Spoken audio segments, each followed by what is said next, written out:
வணக்கம் தோழர்களே. அறம் செய்ய விரும்பு என்று அறியா பருவத்தினுடைய மழலைகள் மனதில் அன்பையும் கருணையையும் விதைத்த ஆத்திச்சூடியில்தான் ஆறுவது சினம் என்கின்ற ஒரு அற்புதமான வார்த்தை பின்னாலேயே அணிவகுத்து வந்தது. ஆம், ஆறுவது சினம் என்றால் அவ்வை பாட்டி. ரௌத்திரம் பழகு என்றான் பாரதி. இங்கே சினம் என்பதனுடைய பொருள் என்ன? கோபம். ரௌத்திரம் என்றால் என்ன? அதுவும் கோபம்தான். உன்னிலிருந்து கோபத்தை விலக்கி வை என்று சொன்னால் ஒரு பாட்டி, உனக்குள்ளே கோபத்தை விதைத்து வை என்று சொன்னான் பாரதி. இரண்டு பேருமே இந்த தமிழ் மண்ணில் போற்றுதலுக்கு உரியவர்கள். அப்படியென்றால் யார் சொன்னதை ஏற்பது, யார் சொன்னதை விடுவது என்று ஆய்கின்ற பொழுது இருவருமே ஏற்றுக்கொள்ளப்பட வேண்டியவர்கள் என்ற உண்மை தெரிய வருகிறது. எப்படி? உன் சுயநலம் பாதிக்கப்படுகிற பொழுது எழுகின்ற கோபத்தின் பெயர் சினம். அது தணிய வேண்டும். ஒட்டுமொத்த சமூகத்தினுடைய சுயநலம், ஒட்டுமொத்த சமூகத்தினுடைய நலம் பாதிக்கப்படுகின்ற பொழுது எழுகின்ற கோபத்திற்கு பெயர் ரௌத்ரம். அது பொங்கி பெருக வேண்டும், பொங்கி பெருக வேண்டும். எது எப்படியோ கோபம் என்பது விலக்கி வைக்கப்பட வேண்டிய ஒன்று. ஏன் தெரியுமா?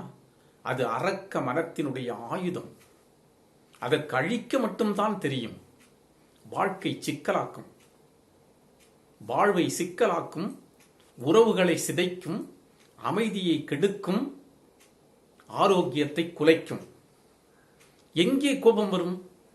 தான் என்கின்ற அகந்தை உணர்வு எங்கே வேர்பிடித்து விருட்சமாக வளர்கிறதோ அங்கேதான் கோபம் என்ற விஷக்கணி காய்த்து குலுங்கும். கர்ணன் கவசகுண்டலத்தோடு பிறந்தது போல நாம் ஒவ்வொருவரும் ஆணவத்தின் பார்பட்டு கிளம்புகின்ற கோபம் என்ற குண்டலங்களோடு பிறந்திருக்கின்றோம். கோபம் உள்ளவனிடத்தில் குணம் இருக்கும் என்று யாரோ ஒருவர் சொன்னதை சொல்லி சொல்லியே நம்முடைய கோபத்தை நாம் நியாயப்படுத்த கற்றுக்கொண்டோம். ஆனால் உண்மை என்ன தெரியுமா? ஒருவன் குணமுள்ளவனாக இருப்பதற்கு முட்டுக்கட்டையே ஆன முதல் எதிரியே கோபம்தான். அதை நாம் தெரிந்து கொள்ள வேண்டும். ஒரு துறவி இருக்கின்றார். அவர் தன்னுடைய சீடனோடு தன்னுடைய தவச்சாலையை நோக்கி நடந்து செல்லுகின்றார். அப்பொழுது வழியிலே அவர்களை இடைமறித்த ஒரு முரடன், இரண்டு போலி துறவிகளும் எங்கே சென்று வருகிறீர்கள் என்று கேட்கின்றான். துறவி அவர்கள் பதிலேதும் கூறாமல் முகத்திலே புன்முறுவல் பூத்தார். ஆனால் சீடனுக்கோ கோபம் தலைக்கேறியது. இருந்தாலும் அமைதியாக இருந்தார். அந்த வழிப்போக்கன் அதோடு விடுவதாக இல்லை. ஊரை ஏமாற்றுவதற்கு இந்த காவி உடை மிக பொருத்தமானது என்று எல்லோரும் பேசிக்கொள்ளுகிறார்களே, எந்தெந்த ஊரையெல்லாம் ஏமாற்றிவிட்டு வருகிறீர்கள் என்று மீண்டும் கேட்டான். அப்பொழுதும் துறவியினுடைய முகத்தை அலங்கரித்த புன்முறுவல் மாறவில்லை. ஆனால் கோபம் தலைக்கேறிய சீடன் அந்த வழிப்போக்கனுடைய கன்னத்தில் ஓங்கி அறைந்தான். அடுத்த கணமே துறவி அவனை விட்டு வேகமாக நடக்க ஆரம்பித்தார். குரு தன்னை விட்டு வேகமாக செல்வதற்கு காரணம் என்னவென்று புரியாத சீடன் ஓடிச் சென்று அவருடைய பாதம் பணிந்து, ஐயனே, நீங்கள் என்னை விட்டு விலகிச் செல்வதற்கான காரணம் என்ன? நான் செய்த குற்றம் என்ன என்று கேட்டான். துறவி சொன்னார், நீ சினத்தின் பயப்படாமல் இருக்கும் வரை உன்னை வானத்து தேவதைகள் வாசம் செய்தன. அதனால்தான் நான் உன்னோடு இருந்தேன்.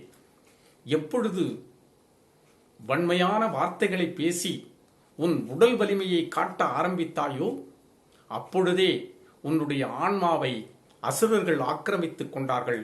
அதனால் உன்னிடமிருந்து நான் விலகிவிட்டேன் என்று சொல்லிவிட்டு நடக்க ஆரம்பித்தார். இதுதான் உலகம். கோபம் கொள்பவன் வெற்றி அடைந்ததாக வீரவசனம் பேசிக் கொண்டிருக்கலாம். ஆனால் ஒரு நாள் இந்த உலகம் உன்னை தனிமைப்படுத்திவிடும். எந்த விதமான ஆதரவும் இல்லாமல் நிற்கதியற்று போய் விடுவாய், நிம்மதி இல்லாமல் போய் விடுவாய். இதுதான் உண்மையான நிதர்சனம். இதை நீங்கள் புரிந்து கொள்ள வேண்டும். கர்வம் உள்ளவன் கடவுளை இழக்கின்றான், பொறாமை உள்ளவன் நண்பனை இழக்கின்றான், கோபம் உள்ளவன் தன்னையே இழக்கின்றான். இதுதான் இந்த உலகம் உனக்கு சொல்லி வைத்த ஒரு அற்புதமான முதுமொழி. இந்த மனித வாழ்க்கை என்பது 3 நிலைகளை உடையது. ஒன்று விலங்கு வாழ்க்கை, இன்னொன்று மனித வாழ்க்கை, மூன்றாவது இறைமை நிலை. இறைமை என்றால் தமிழில் முதுமை என்று பொருள். இறைமை என்றால் தமிழில் முழுமை என்று பொருள். முழுமையே இல்லாதது விலங்கு, முற்றிலும் முழுமையானது இறைமை. இந்த இரண்டுக்கும் இடையிலே மாட்டிக்கொண்ட இரண்டும் கெட்டான்தான் இந்த மனித வாழ்க்கை. விலங்குக்கும் மனிதனுக்குமான இடைவெளி என்பது நூலிழையை போன்றதுதான். நினைத்தால் நினைத்த கணத்தில் நான் விலங்காக மாறிவிட முடியும். அதற்கு எந்த பயிற்சியும் தேவையில்லை, எந்த முயற்சியும் தேவையில்லை. ஒரு புலி தனக்கு பசித்தாலும் பசிக்காவிட்டாலும் தன்னுடைய எதிரிலே தென்படுகின்றவனை அடித்து கொன்று விடுவது போல, நான் கோபவயப்படுகிற பொழுது, என்னுடைய கோபம் எல்லை மீறுகிற பொழுது ஒரு கத்தியை எடுத்து எதிரிலே நிற்பவனை குத்தினால் அடுத்த கணம் நான் புலியாக மாறிவிடுகிறேன். இதற்கென்ன பயிற்சி, இதற்கென்ன முயற்சி?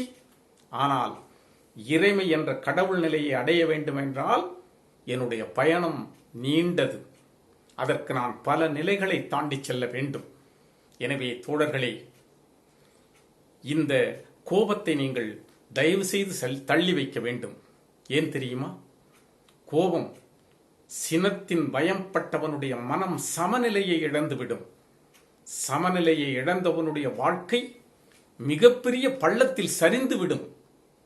எவனும் கோபம் என்ற ஏணியில் ஏறி ஆன்ம கோபுரத்தை அடைந்து விடவே முடியாது. கோபம் அது ஒரு மிகப்பெரிய நெருப்பு. அது அடுத்தவனை காட்டிலும் அதை எவன் கடைபிடிக்கிறானோ அவனையே மிகப்பெரிய அளவில் எரிக்கக்கூடிய வல்லமை பெற்றது.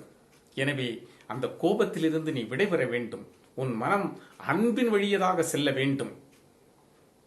அன்பின் வருவமாய், அன்பின் உருவமாய், கருணை கண்களில் வெளியே புத்தர் பிரான் அமர்ந்திருக்கின்றார்.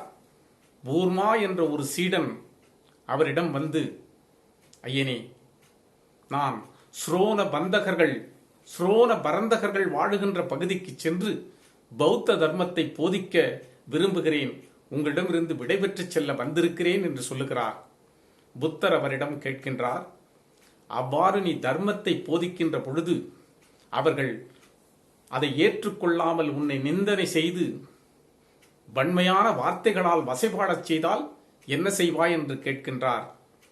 அவர் சொல்லுகிறார், அவர்கள் மிக நல்லவர்கள். கைகளால் என்னை அடித்து காயப்படுத்தாமல் வாய்மொழியால் மட்டும்தானே பேசினார்கள் என்று நான் மகிழ்வேன் என்று சொல்லுகிறார். ஒருவேளை கைகளால் அடிக்கக்கூடிய நிலை ஏற்பட்டால் அப்பொழுது உன்னுடைய நிலை என்னவாகும் என்று கேட்கின்றார் புத்தர்.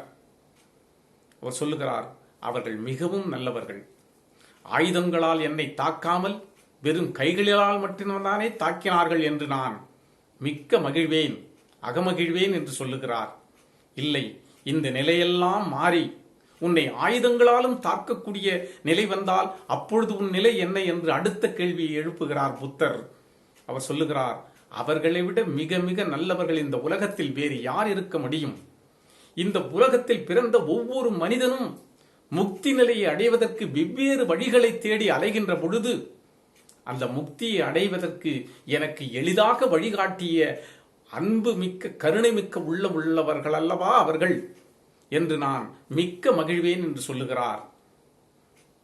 மகிழ்ந்து போன புத்தர் சொல்லுகிறார், பூர்மா, நீ முழுவதுமாய் ஞானம் அடைந்து விட்டாய். இந்த உலகத்தில் தர்மத்தை விதைப்பதற்கான தகுதி முழுவதையும் நீ பெற்றுவிட்டாய். சென்று வா என்று அவருக்கு விடை கொடுக்கிறார். எனவே அருமை தோழர்களே, அன்பு நண்பர்களே, கோபம் என்ற அந்த கொடூரமான மிருகத்தை விலக்கி வையுங்கள். அன்பு வயப்பட்டவர்களாக மாறுங்கள். யாரெல்லாம் அன்புடையவர்களோ, யாரெல்லாம் கருணை மிக்கவர்களோ அவர்கள் பின்னாலே இந்த உலகம் திரண்டு வர காத்திருக்கிறது. அவர்களுடைய துணை கொண்டு இந்த உலகத்தை சீர்படுத்தக்கூடிய மாபெரும் சக்தியை நீங்கள் பெறுகிறீர்கள். இதை புரிந்து கொள்ளுங்கள். ஒவ்வொருடைய மனிதனுக்கு உள்ளும் மிருகமும் மனிதனும் கலந்த கலவை காட்சி அளிக்கின்றது. அதனால்தான் கவியரசர் கண்ணதாசன் சொல்லுகிறார், ஆசை, கோபம், களவு கொண்டவன் பேசத் தெரிந்த மிருகம்.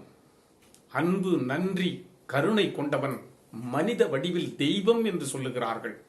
எனவே அருமை தோழர்களே, மிருகமும் மனிதனுமாய் அந்த கலவையாய் காட்சியளிக்கின்ற நீங்கள் உங்கள் உள்ளத்திலிருந்து கோபம் என்ற மிருகத்தை விலக்கி வைத்துவிட்டு கருணை என்ற கடவுளுக்கு நீங்கள் அன்றாடம் ஆராதனை காட்டி வந்தீர்கள் என்றால் வாழ்க்கையில் உங்களுக்கு எது கிடைக்கிறதோ கிடைக்கவில்லையோ நிச்சயமாக அமைதியான வாழ்க்கை கிடைக்கும் என்பதில் எந்தவிதமான மாற்று கருத்தும் இல்லை.